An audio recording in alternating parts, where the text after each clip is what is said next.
District Muzaffarnagar में और other district में भी 302 के नाम पे इंजेक्शन ही मिलता है अधिकतर। लेकिन माननीय न्यायालय ने इस मामले को अलग मानते हुए और गुण दोष के आधार पर 302 में बेल जमानत रिहा करने का आदेश पारित किया है। इसके काफी दिनों बाद हमारे यहाँ पे 302 की आईपीसी की बेल है डिस्ट्रिक्ट कोर्ट से अलाउ हुई, अधिकतर हमारी जाती है। इस मामले में एफआईआर में ट्रायल, एसटी और कंप्लेंट केस दोनों समांतर कार्रवाई चली, जिसको हमने चैलेंज किया और आज माननीय न्यायालय में इस मामले में गुण दोष के आधार पर जमानत पर रिहा करने का आदेश वीरेंद्र के किए गए।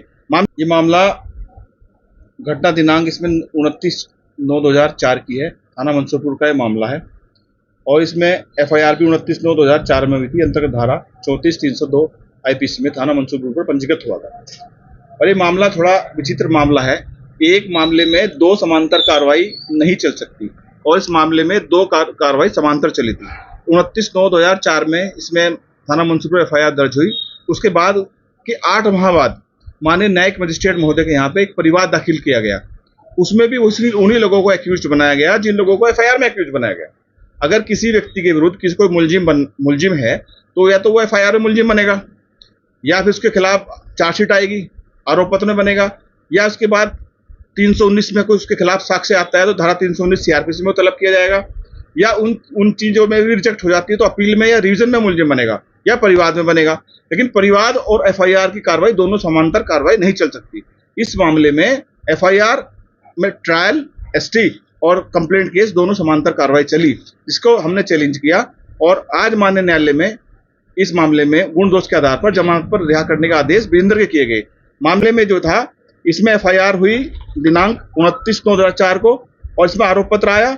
आरोप पत्र आने के बाद इसमें 319 की एप्लीकेशन आई। 319 एप्लीकेशन होती है जब किसी मुलजिम का नाम धारा एफआईआर में ना हो, एफआईआर में हो या एफआईआर में हो और उसके खिलाफ एविडेंस आई हो कोई विद इन ट्रायल। इस मुलजिम में 3 लोगों को मुलजिम बनाया गया था, विजेंद्र, राजेंद्र और नरेंद्र। तो तीनों लोगों को मुलजिम बनाया। तीनों लोगों में नरेंद्र के विरुद्ध केवल आरोप पत्र माननीय न्यायालय में प्रेषित किया गया था और माननीय न्यायालय में विशेष न्यायाधीश के यहाँ ये मुकदमा चला और उसमें राजेंद्र और विजेंद्र के खिलाफ भी जो है एविडेंस आई। उन एविडेंस के आधार पर प्रोसिक्यूशन द्वारा 319 सीआरपीसी का प्रार्थना पत्र मूव किया गया, जिसे माननीय न्यायालय ने गुण दोष के आधार पर खारिज कर दिया। अब 319 का प्रार्थना पत्र खारिज होने के बाद नियम यह है कि उसके विरुद्ध ऑनरेबल हाई कोर्ट जाए। इसके बाद इस मुकदमे में ऐसा नहीं हुआ, प्रोसिक्यूशन ऑनरेबल हाई कोर्ट नहीं गया, प्रोसिक्यूशन ने सीधा जो है परिवाद दाखिल किया न्यायिक मजिस्ट्रेट के यहाँ पे। दूसरी बात, इस मामले में 27/8/2007 को ऑनरेबल कोर्ट के द्वारा विशेष न्यायाधीश के द्वारा जजमेंट कर दिया गया, जिसमें एक्यूज जो नरेंद्र बनाया गया था वो ट्रायल पर एक्विटल हो गए।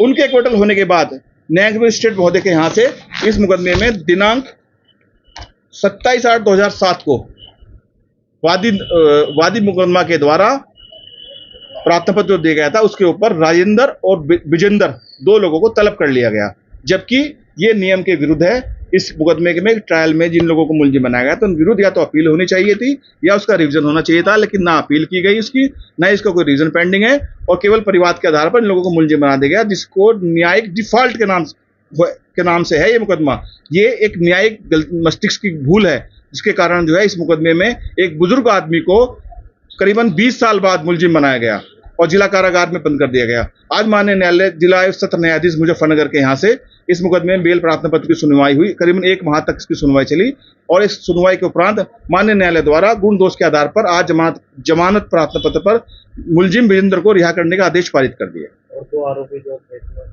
इसमें 2 आरोपी और थे, एक तो नरेंद्र थे और एक राजेंद्र। राजेंद्र की तो मृत्यु हो चुकी है, राजेंद्र जी की, और नरेंद्र जो क्राइम नंबर इसमें आपका 189 और एसटी में जो है ट्रायल चला था, वो माननीय विशेष न्यायाधीश के यहाँ से क्विटल हो चुके हैं। ये बचे थे, केवल विजेंद्र बचे थे और विजेंद्र को केवल परिवाद पर समन गया। समन के बाद एनपीडब्ल्यू वारंट हुए, वारंट पे 82-83 की गई।